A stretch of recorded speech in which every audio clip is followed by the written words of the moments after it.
नमस्कार, मैं जनमुक्ता शिवम गौतम। और जिस तरीके से कल भारत सरकार ने चीन के 118 ऐप्स यानी जो मोबाइल एप्लीकेशंस हैं उनके ऊपर बैन लगाया था, उसके बाद में अमेरिका ने इस पर खुशी जाहिर की है। और अमेरिका के जो कॉमर्स मिनिस्टर हैं कीथ क्रेच, उन्होंने कहा है कि भारत ने ये जो कदम उठाया है बेहद ही सराहनीय है और दुनिया के तमाम अन्य देशों को इसी तरीके से चीन के ऊपर डिजिटल स्ट्राइक करनी चाहिए।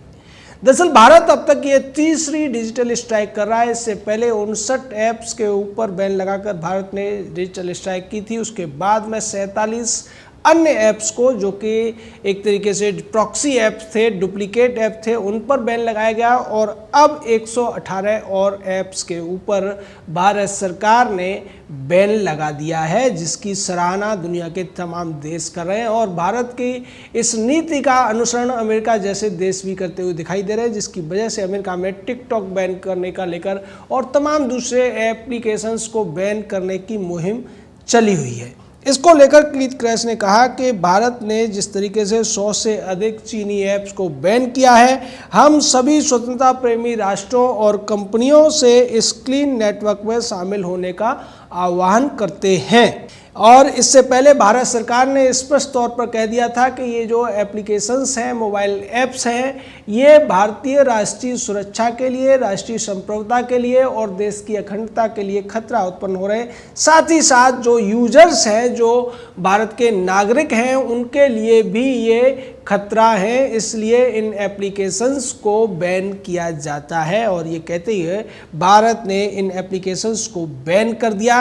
उसके बाद अमेरिका की तरफ से ये प्रतिक्रिया आई है। अमेरिका पहले ही कह चुका है, अमेरिका के विदेश मंत्री माइक पॉम्पियो कह चुके हैं कि वो अमेरिका का जो प्ले स्टोर है, जो इस तरीके के ऐप्स जिन पर होते हैं, उन पर भी इसको प्रतिबंध कर रहा है और इसका सीधा सीधा खामियाजा चीन को भुगतना पड़ रहा है। भारत ने अब तक जिस तरीके से 224 एप्लीकेशंस के ऊपर बैन लगा दिया है, उस कड़ी में ये जो नया बैन है, इसमें पबजी सबसे ज़्यादा प्रमुख एप्लीकेशन है, जो कि चीन को एक मोटी कमाई करके देता था। और इन 128 एप्लीकेशंस पर बैन लगाने की वजह से एक बार फिर से भारत सरकार ने चीन की कंपनियों को, जो इन एप्लीकेशंस की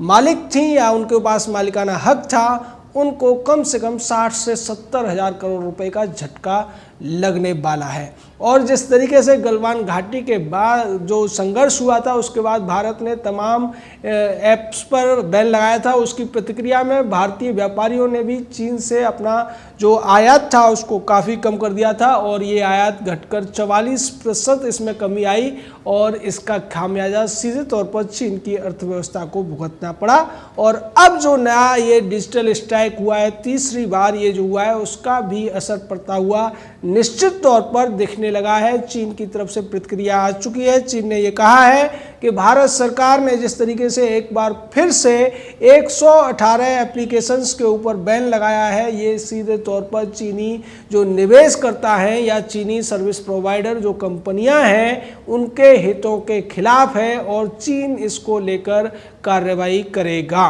कार्रवाई क्या करेगा? इसमें बहुत ज़्यादा कुछ कार्रवाई के लिए चीन के पास बचा नहीं है, क्योंकि चीन की जो आज हालत है वो बेहद नाजुक हो चुकी है। लेकिन चीन के खिलाफ एक और बड़ी जो खबर आ रही है, वो चीन को दहला देने वाली है। दरअसल अमेरिका की तरफ से अब ये कहा जा रहा है कि अमेरिका भारत, जापान, ऑस्ट्रेलिया और दक्षिण कोरिया को मिलाकर एक नेटो जैसा ऑर्गेनाइजेशन बनाना चाहता है। और इस NATO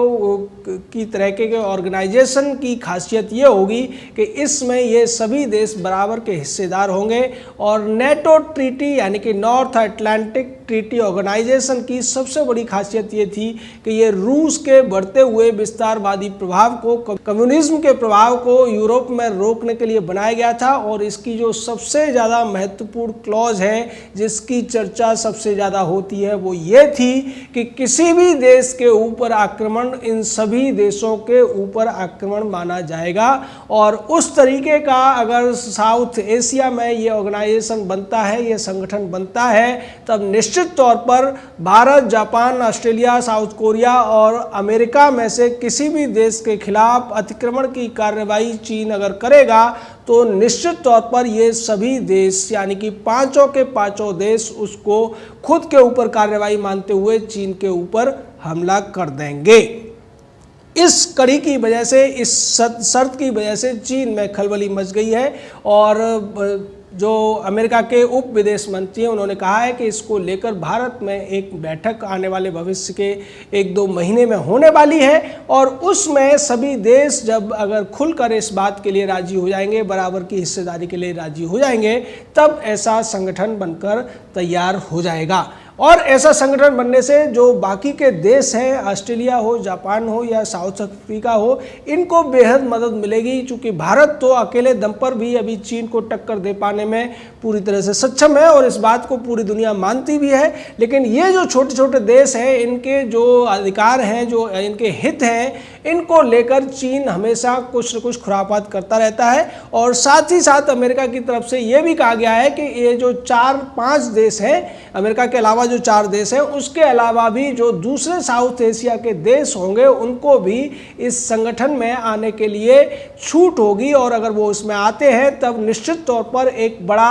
pressure group, pressure block बन जाएगा, जिसकी वजह से चीन की विस्तारवादी नीतियों को आसानी से रोका जा सकेगा। इस पूरे के पूरे जो पहले क्वाड बना था और क्वाड में ये विस्तार ये है कि इसमें साउथ कोरिया को भी शामिल किया जा रहा है, तो ये क्वाड की जगह 5 देशों का एक संगठन और उसमें बाद में दूसरे देशों, चाहे वियतनाम हो, ताइवान हो और भी जो छोटे छोटे लाओस जैसे, कंबोडिया जैसे देश हैं, उनको भी अगर इसमें शामिल किया जाएगा तो ये एक बहुत बड़े स्तर पर चीन को रोकने के लिए एक बेहद ही ताकतवर और बेहद ही आक्रामक समूह बन जाएगा और उससे चीन की जो ज़्यादातर सीमाएं हैं उसका 80% हिस्सा इसके क्षेत्र में आ जाएगा।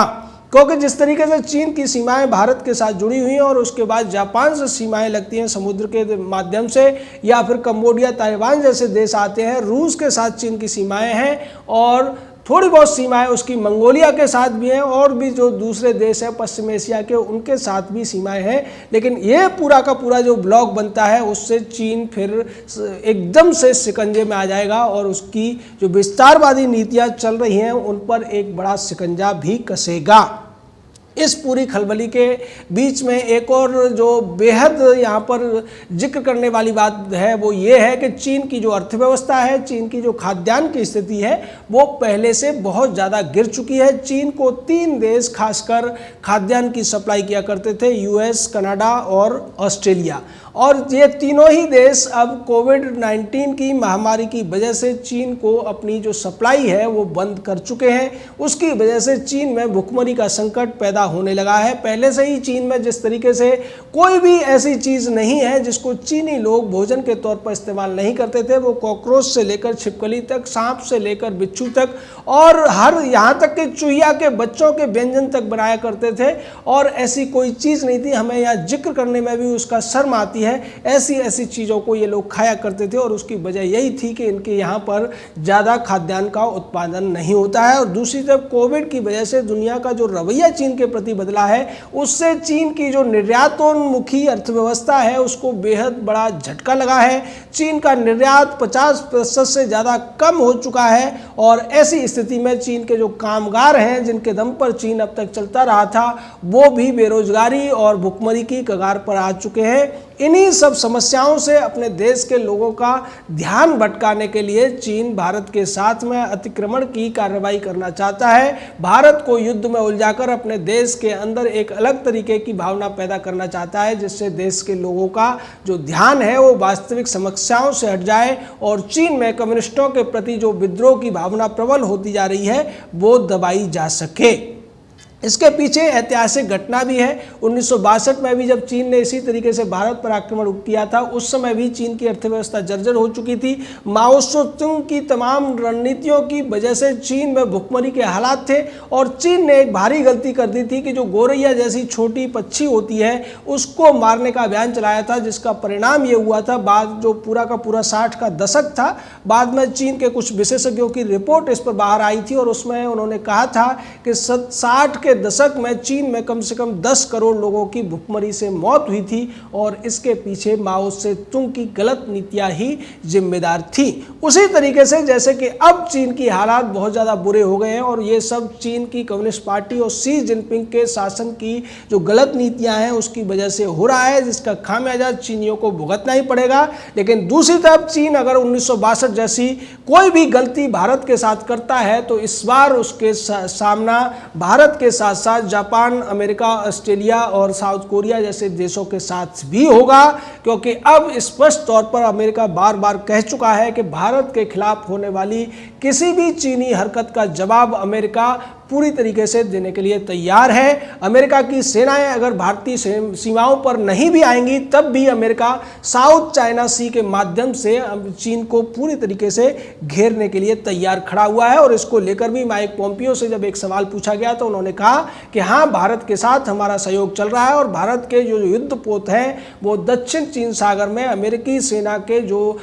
नौसेना के जो युद्धपोत हैं उनके साथ खड़े हुए हैं और इसको लेकर हम आगे बढ़ते हुए दिखाई दे रहे हैं। तो निश्चित तौर पर चीन अगर किसी मुकालते में है, भारत के साथ किसी भी तरीके से उलझने की कोशिश वो करता है तो उसे इस बार बहुत बड़ा झटका झेलना पड़ेगा, जिसके बाद चीन के कई टुकड़े होना निश्चित है। चीन चिंदियों में बिखरना लगभग तय है। जय हिंद, जय भारत।